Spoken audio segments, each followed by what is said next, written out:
Hi, everybody. Welcome to English Digest. I'm Stephanie. I'm Tom. It's our festival unit, which just means fun to me, because festivals gives you a chance to kind of relax, kick back, enjoy some culture, some good times wherever you are.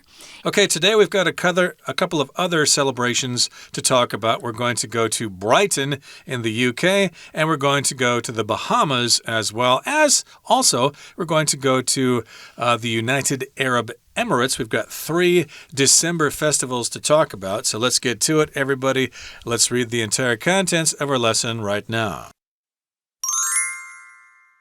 Burning the Clocks. Brighton, UK, December 21st. In the UK, December 21st marks the winter solstice, the shortest day of the year. The city of Brighton celebrates this fascinating occasion in its own contemporary way. Burning the Clocks is a magical parade that involves people holding handmade willow lanterns as they proceed through the city's oldest streets and down to the sea. Once at the beach, participants pile up the lanterns, along with clocks, to be set alight.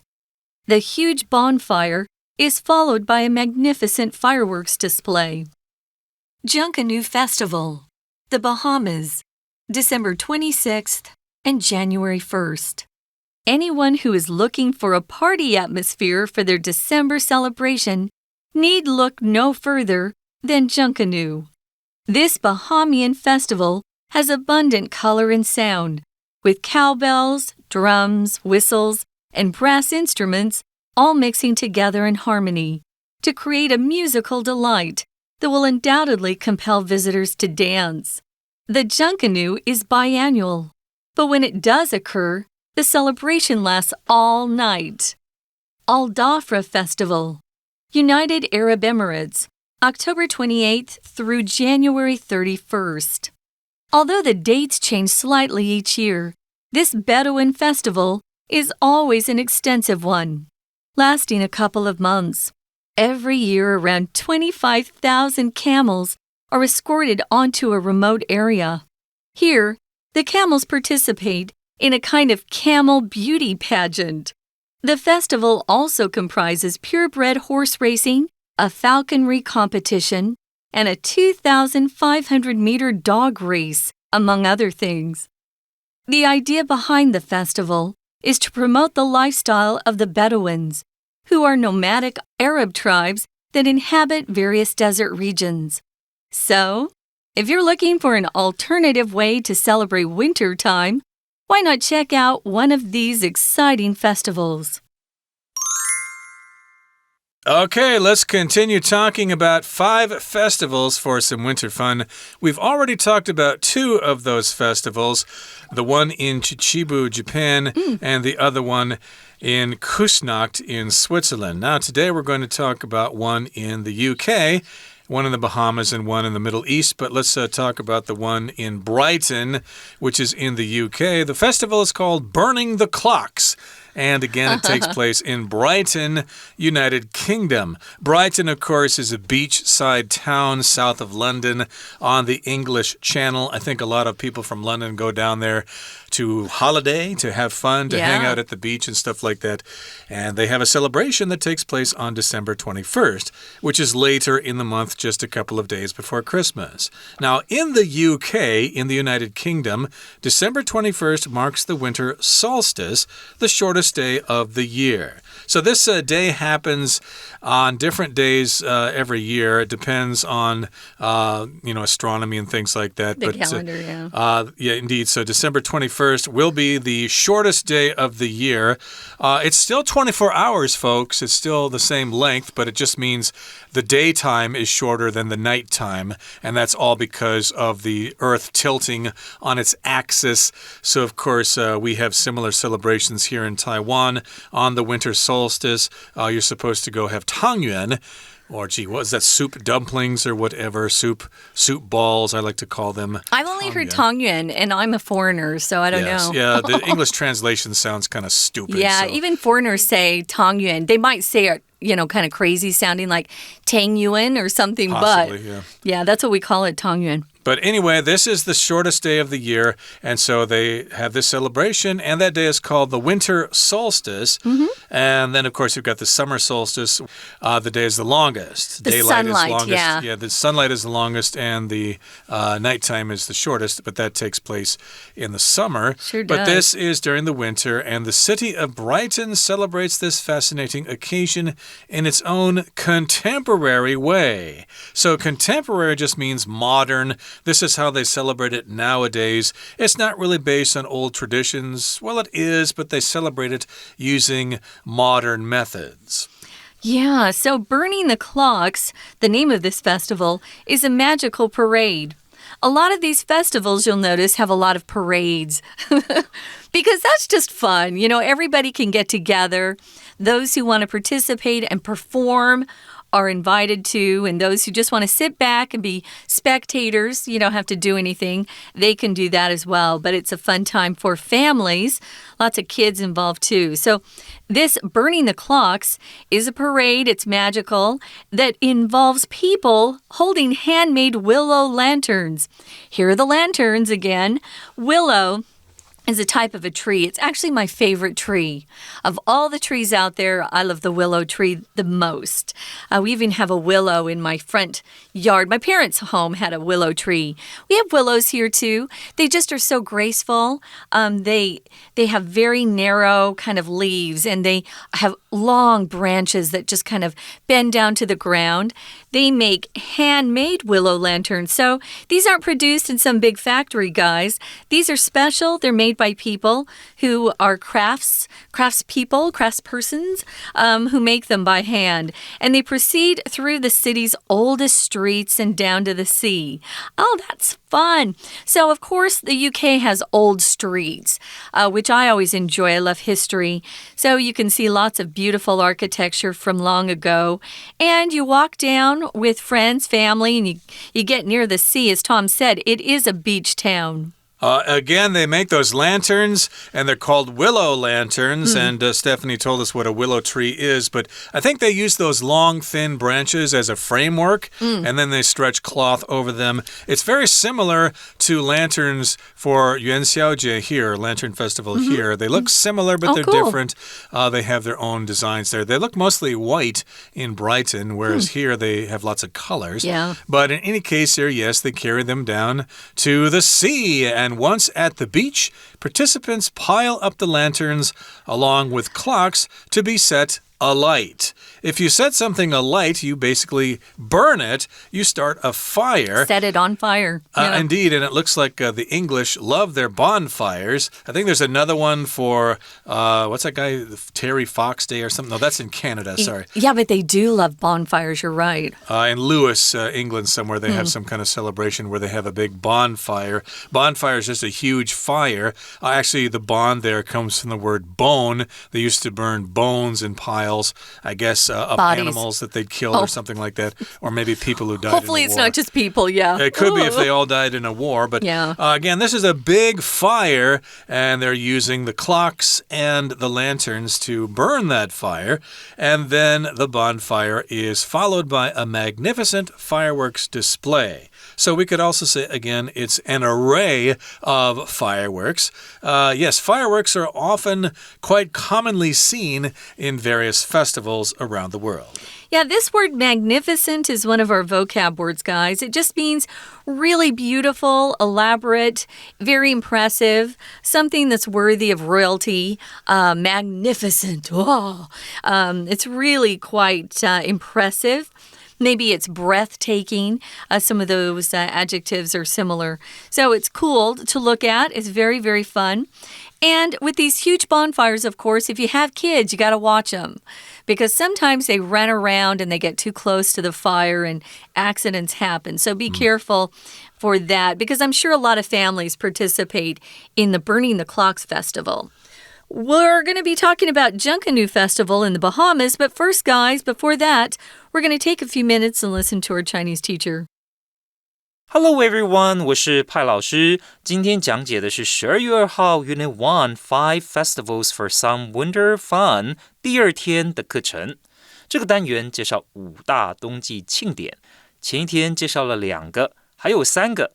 分别是英国布莱顿烧钟节 Burning the Clocks， 再来呢是巴哈马贾卡努节，还有第三个是在10月28号到1月31号这段期间的阿拉伯联合大公国阿哈佛拉节，这些都非常的具有区域特色。好，我们现在一起来看看学习重点，请看到第一段的第一个句子 In the UK 这个部分 December 21st， 好，你要说这一天是什么样子的日子，我们可以用 marks 这个动词哦，请把 marks 圈起来。在英国12月21号就是我们所谓的冬至 Winter Solstice。 好，请同学画起来。再来请同学看到第三个句子，到底这个布莱顿烧钟节是要做什么的呢？那我们看到从 involves 后面开始就介绍了这个节庆要做的事情。原来 people holding handmade willow lanterns as they proceed through the city's oldest streets and down to the sea。 原来啊，人们会举着手工制作的柳制灯笼，在这座城市最古老的街道穿梭，一直走到海边。到了海滩以后呢，参与的群众就会把灯笼和时钟堆放在一起点燃。那这里堆放在哪里呢？在第四个句子 Participants pile up the lanterns。 Pile up 就是把它们呢叠在一起，然后 along with clocks 跟这个钟叠在一起，然后怎么样呢？ To be set alight， 那就是烧掉了。好，那再来请看到第五个句子的 bonfire。 同学不晓得有没有参加过这个萤火晚会啊？好，那我们知道说这中间呢会有这个萤火，对不对？或者我们称为篝火，就 bonfire。 We're going to take a quick break. Stay tuned. We'll be right back.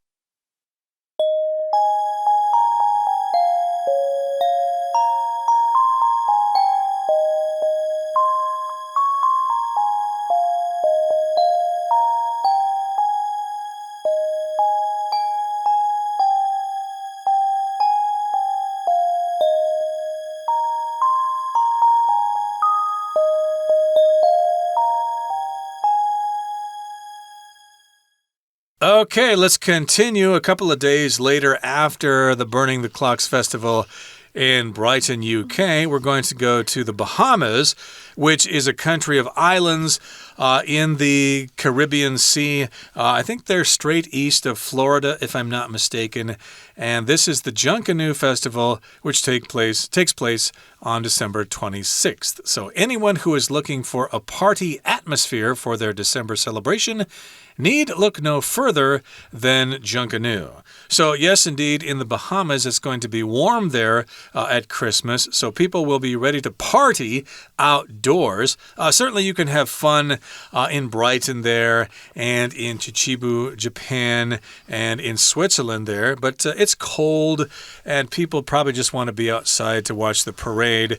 But if you're in the Bahamas, hey, you can be on the beach and having a great party with lots of music and stuff like that. So yes, indeed, you might be looking for a party atmosphere. Now, the Earth, of course, is surrounded by the atmosphere. That's the air that goes around the Earth. We need the atmosphere to survive. The atmosphere blocks away, the solar wind or something like that. It kind of protects us from solar radiation and cosmic rays and stuff like that.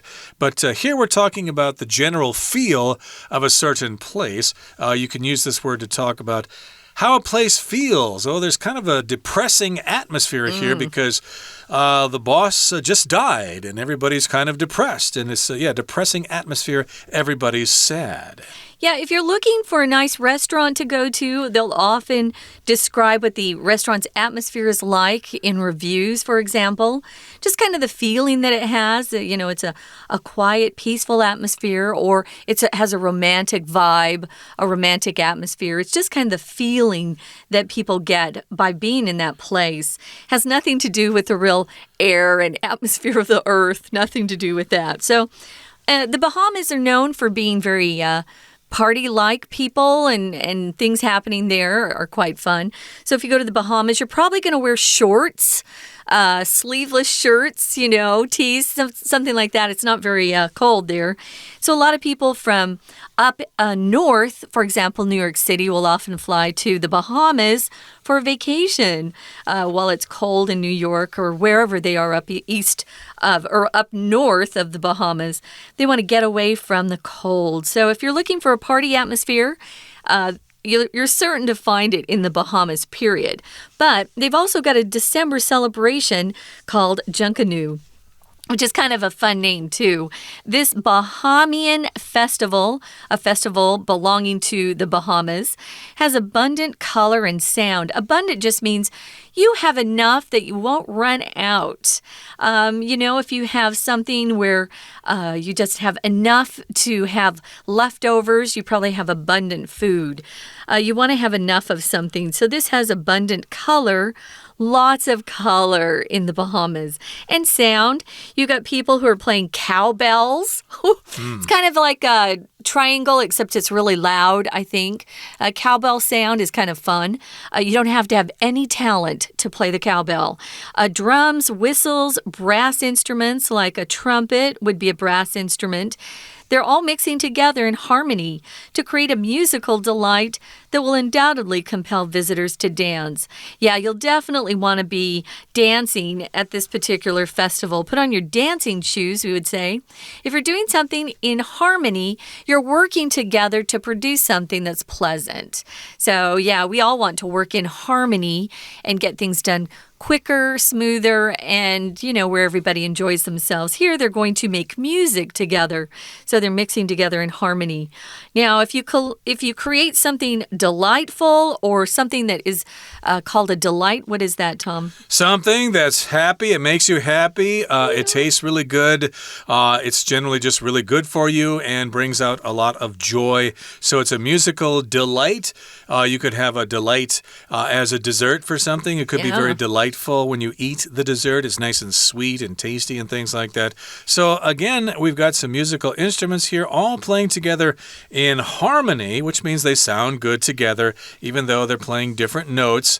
And these sounds and these colors and stuff will undoubtedly they will compel visitors to dance. And here we've got the word to compel, and that just means to encourage somebody to do something, or you might indeed do it with more force, like you might compel somebody to serve in the military if you need soldiers for war or something like that. But in this particular case, it just means the visitors are encouraged to start dancing and not stand there and look kind of dumb when you're not actually doing something with so much color and music going on. You just got to get up and start dancing. Right. I wanted to mention there's a big difference between someone compelling somebody else to do something and you feeling compelled to do something yourself. So if someone compels you, they're kind of forcing you to do something. But if you feel compelled to do something, it means you just feel a really strong urge to do something.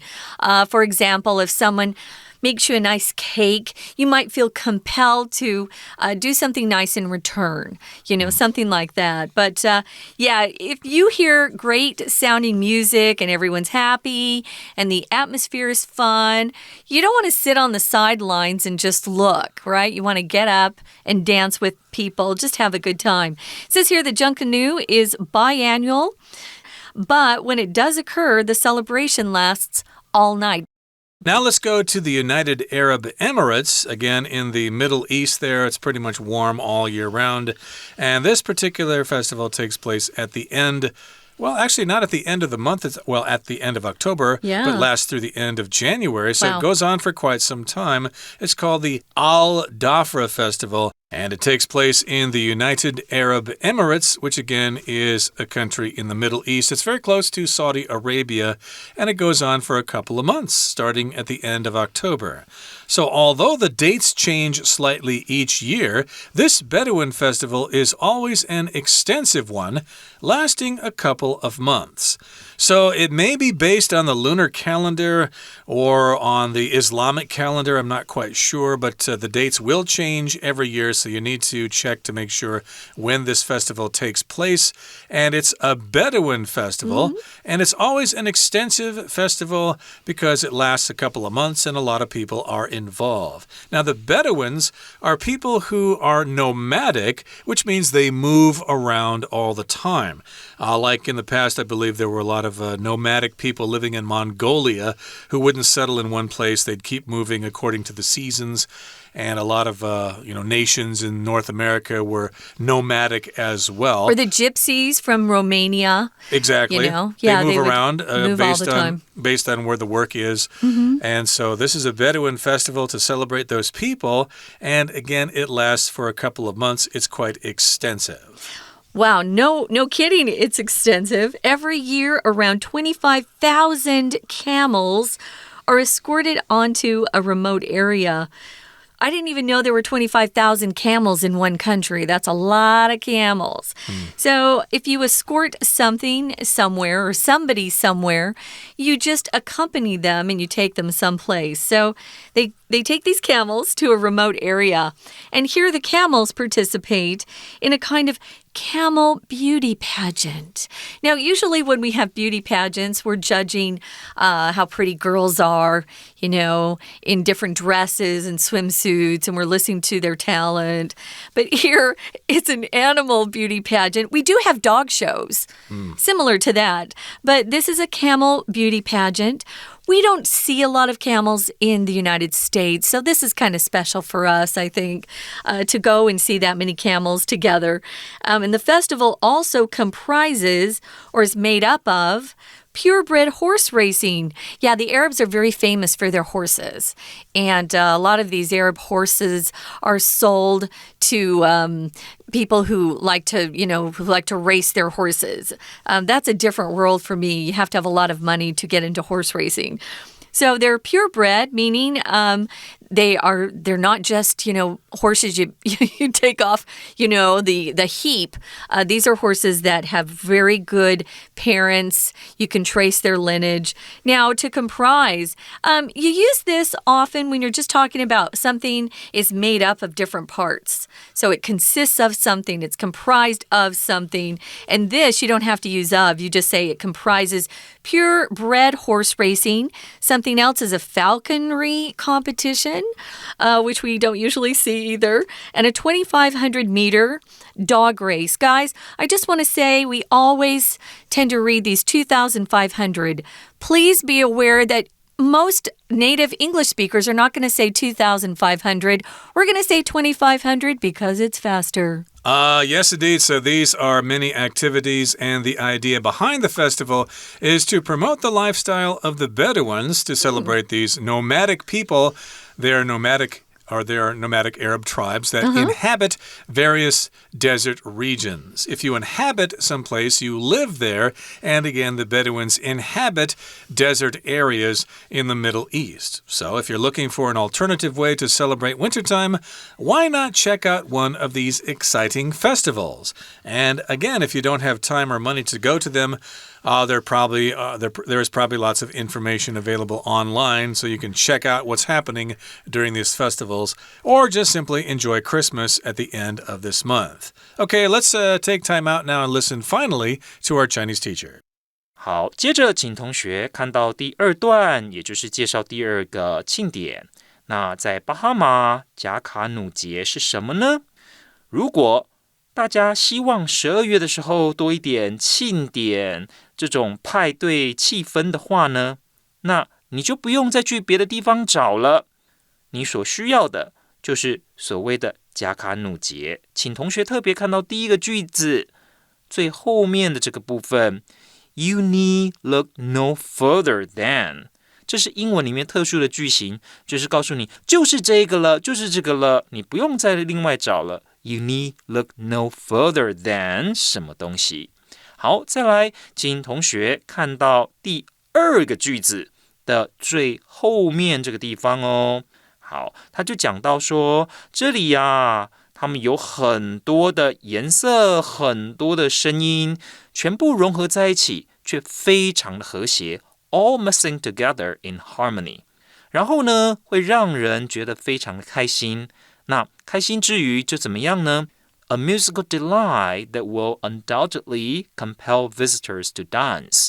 Compel 如果同学查字典会有逼迫的意思，但这里呢，我们说这个音乐还有呢这种色彩，让人会逼迫人去跳舞，很奇怪，对吧？所以其实就是因为这些音乐还有色彩的关系，所以观光客会不由自主手舞足蹈起来。所以这里 compel 我们可以把它理解为就是不由自主而做了什么事情。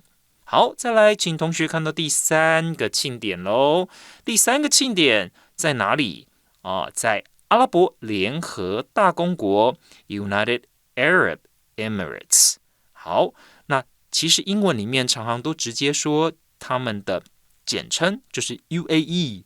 所以同学知道 UAE 就是阿拉伯联合大公国，包括大家所熟知的杜拜，其实也是这个大公国的成员之一。再来，请同学呢就看到这个节气呢，到底有什么特别的呢？有，请看第二个句子，这里怎么样呢？Every year, around 25,000 camels are escorted onto a remote area. 所以原来呀，每年呢都会有25,000多只的骆驼会被带到哪里呢？带到遥远的地方。为什么？